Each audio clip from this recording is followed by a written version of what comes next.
Yalarını жашырып жатышатына көрдүңүздөр, карап алгыла.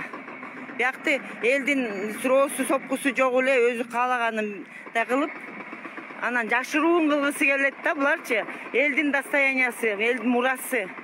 Ошону акырын булар жашырып, бияктан аркасынан бирөө жаап өлүп атат мынакей, көрүп алгыла. Жанталашып, булар элдин үнүн угат десек, булар Кытайдын үнүн угуп, Кытай элине жардам берген, ошолордун инвесторуна жардам берген, ушул жерди сатып жибергөнү аракет кылып жанталашып атат. Күндүр-түндүр бузуп атат дейт биякта жашагандар. Күндүр-түндүр бузуп, талкалап, анан эртең келебиз, анан бүрсүгүнү келебиз дегендерге урусуп коеюн. Бүрсүгүнү келгенге биякка жанына да киргизбейт экен. Мына көрдүңөрбү, мону жаап койду. Жаап койгондо темир менен моундай кылып жаап коюшту мынакей. Темир менен моунуп койду. Темир менен жантылашып жаап атат. Мына жылчыгында көрө албайсың, тарта да албайсың, көрдүңөрбү? Тети анан бүт талкалап атышат, көргөзө албайсыңар.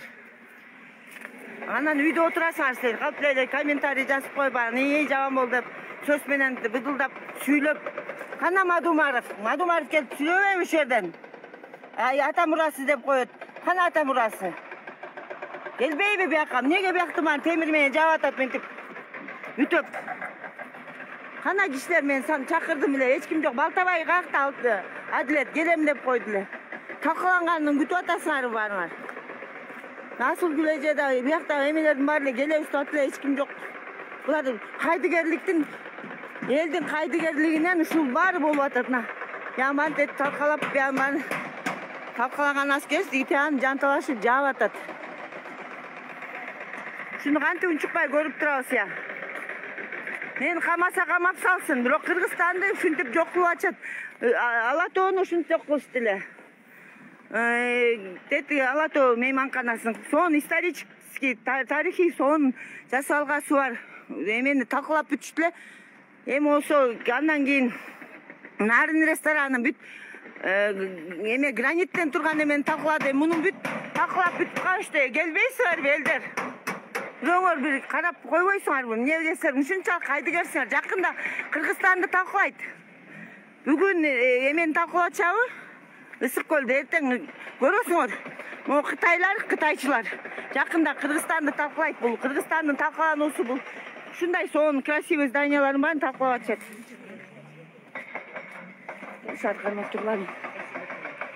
Бунун эмеси мен атам түрүгөсүндө салынган. Ошондо мен билем 34 жыл мурда эле салынган. Тет үстүндө эме турат, серпи молот. Ошондо биякка келип алып аябай сүйүнгөн. Муну мурда кардиологический центр деп айтышкан. Анан кийин Ибраимов өлүп калып, буну эмеге айландырып коюшту, мейманканага. Мынакей берде эжекелер да келип калышты мына. Руки прочь от народного достояния деди. Против варварства люди. Мына бүгүн Исикөлдү талкаласа, эртең Кыргызстанды талкалайт деген мээде кайдыгер эмес эжекелер келди. Бул вандализм, бул настоящий варварство, жапайычылык. 34 жыл турган зыңгыраган эмени үстүнө чыгып алып тетине көрдүңөр, үстүнө экскаватор менен талкалап атат. Бул биздин тарых. Садый деген, Садый до конца бизди талкалап өлтүргөнү жатат, жок кылганы жатат. Билип алгыла. Кама менин Садый койгон эмне келет сенин? Талкалагандан башка, камагандан башка эчтеке келбейт. Көргүлө элдер, көргүлө баарын. Айткыла ушул жерде Нургүл турат, мээде эжелер турат. Башкаларга эмне үйдө отурасыңар, жылуу же төшөктө? Келип бионорду эметпейсиңерби? Бирөө жалжаңдап күлүп атат. Ошо эме күлгөнгө күлө жетем дейт. Табалабагын сен. Табаласаңчы. Кудай сени табат дагы табалайт өзүңдү. Бул эмеси жаман? Биз келип алып буну Кыргызстан эң кооз көрктүү зданиясын, имаратын сактап калалы дегенбиз. Бүт терезесин баарын талкалап бүтүштүр деди. Үстүнөн талкалап, биякта боз үйү жок уже. Көрөлү десек, бияктын бүт баарын темир менен курчап койду. Темир менен курчап атат, карасаңар. Темир менен биякта курчап, көрүп алгыла. Бетпактарды мына өзлөрүнүн преступлениясын жабышкысы келип жаап коюлду атат. Мынакей биякта темир менен жаап атат. Мээде эме бар экен, ит мурунга таланып, берде болсо ошончо да жанталашып атат булар. Кытайга жардам берип, Кытайдын инвесторлоруна сатылып кеткен деп атпайбы жер? Бакиевдин убагында эле канчанчы 6-жылы сатылды деди, ошо Бакиевдин бул эмеси башталды. Доору башталды деп койгула. Доору башталып, уже ал бүт Кытайга эмне эме берсе, ал өзүнө ал Кытайга эмнени обещать этсе, ошонун баарын жасап атат. Көрдүңөрбү, мына дагы бир темир менен жапты берди. Биякты полностью жабайын деп атышыптыр. Көрүп алгыла. Ушу туурабы? Мынакей биздин эме правозащитниктер келди. Рахмат. Рахмат. Интервью алсак болобу силерден? Саламатсыздарбы? Бияктарды карачы, үстүнөн да талкалап атат. Бияктын ичин калкалап атышат, көргөсүндө, эл көргөсүндө. Акмакчылык да. Акмакчылык бул эң красивый зданиябыз болчу. Бул исторический. 86-жылы бүткөн бул. 86-жылы бүткөндө бул Султан Ибраимовдун идеясы менен. Рахмат, туура. Больница болмок. Жүрөгү ооруган кишилерге профилактория. Анан келип эле Компартия гостиница деп койбоду. Открытый, закрытый. 16 гектар жер болгон. Ооба. Тамамында жап-жап. Муну Совет Министрлиги строить управленец болгон. Анан эми ушундай бекем зданияны больница жетпей атса, Султан Ибраимовдун идеясы болчу. Жүрөгү ооруган кишилер алыс бара албай ушул больница болсун деп курулган. Анан муну эми ошол кишинин өздөрүнө кол салганы жакшы болбой атпайбы. Анан муну бирөөдөн айтып, бул деген архитектурнун республика. Буга особый чечим чыгыш керек. Элдерди изиптеш керек. Мына 4-5 октябрда Соромайды болған. Жинегенде бас бүт бардығы ешік айнеліп тұрған. Бұның немесі алюминий жакшы болбой атат жакында дейм. Воронежден жасалған. Ені ким алды бұл? Ким жооп берет? Бинанын ичинде. Мына 4 октябрдан бери көстөй. Ким жооп берет? Мына прокуратура жооп бериш керек. Немеге болон иш козгош керек. Бул президенттин иш башкармагында турат да. Ким сонады буну? Ремонт болгон, жакшынакай здание болчу. Бул эмне деген акмакчылык? Була бекитип койбоду, көрдүңүзбү? Темир менен каптап койду да эшикти бекитип койду. Анан эми бул кыздар силерге рахмат. Жана Спасибо. Бир силер жазсыңарбы? Кожомберди. Ооба, Кожомберди Иван Нургүл. Анда Мен атам менен келгем ушул жерден ачылышына. Ана Токтойду чакырдык да. Рахмат.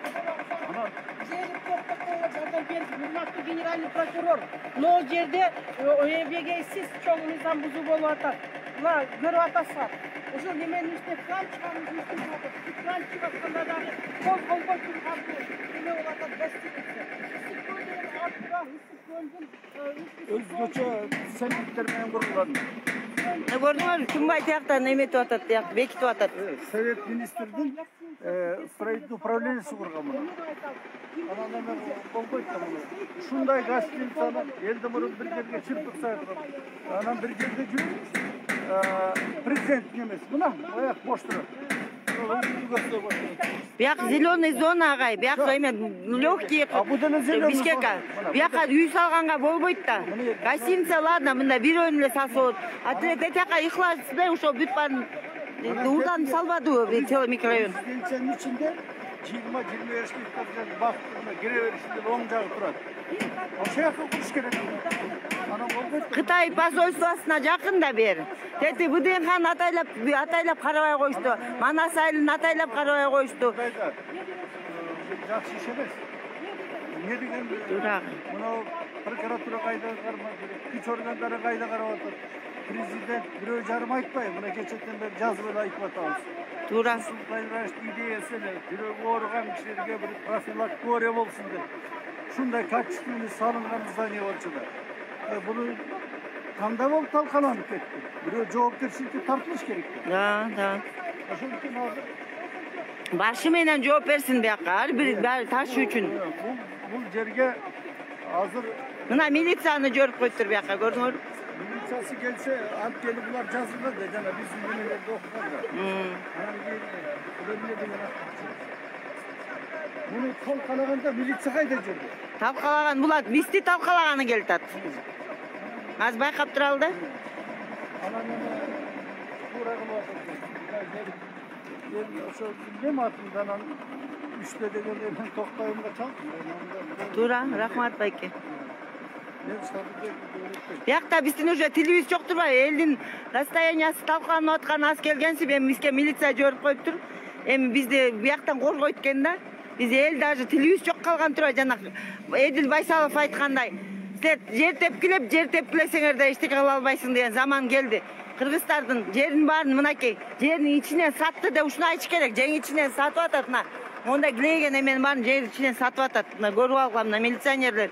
Азыр эмне деп сүйлөйт бизге карап туралы. Кыргыздын ата мурасы, Кыргыздын тарыхый имаратын бузуп атат, баарыбыз кайдыгер карап турабыз, ушу туурабы? Ушулар келип коргоп туруш керек болчу ушул. Ушулар айтыш керек болчу, болбойт мындай жерде деп. Мерге 34 жыл эле болгон, мен атам тирүү болчу ушул жерде. Келип ушуну өзү ачышып көрүп кеткен. Турар Кожомбердиев да көргөн да муну ачканын. Мен ошон үчүн да ичим күйдү да. Прямой эфир. Прямой эфир. Сүйлөйсүзбү силер? Сүйлөп бересизби?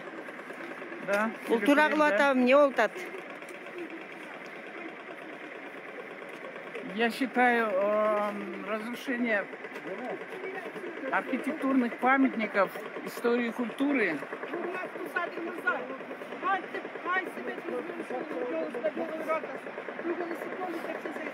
разрушение архитектурных памятников истории и культуры, это значит показатель, ну или сказать, можно сказать, поставить параллель, что разрушается страна, государство разрушается.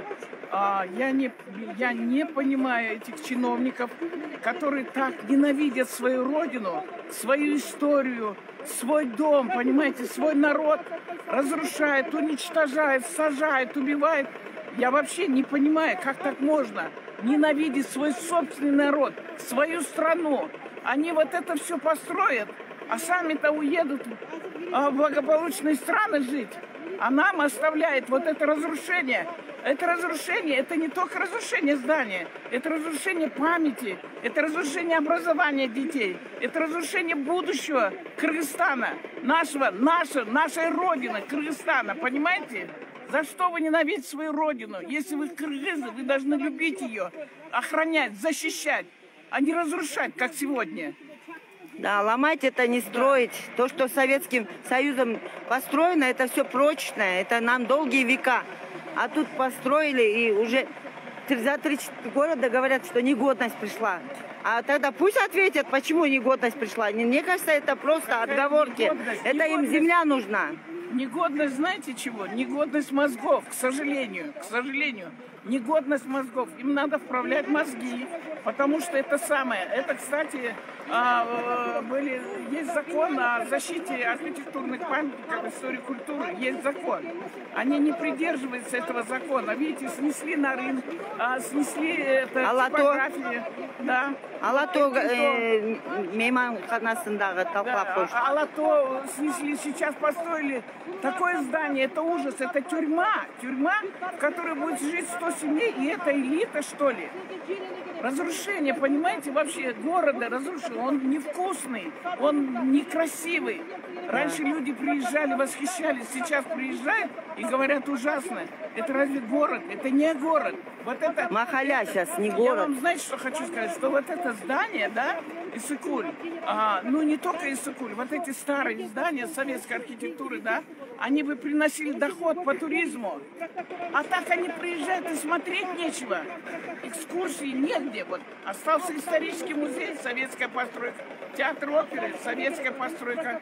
Все осталось советская постройка. Ничего чиновники за эти 30 лет ничего не сделали, только разрушают. Рахмат эже.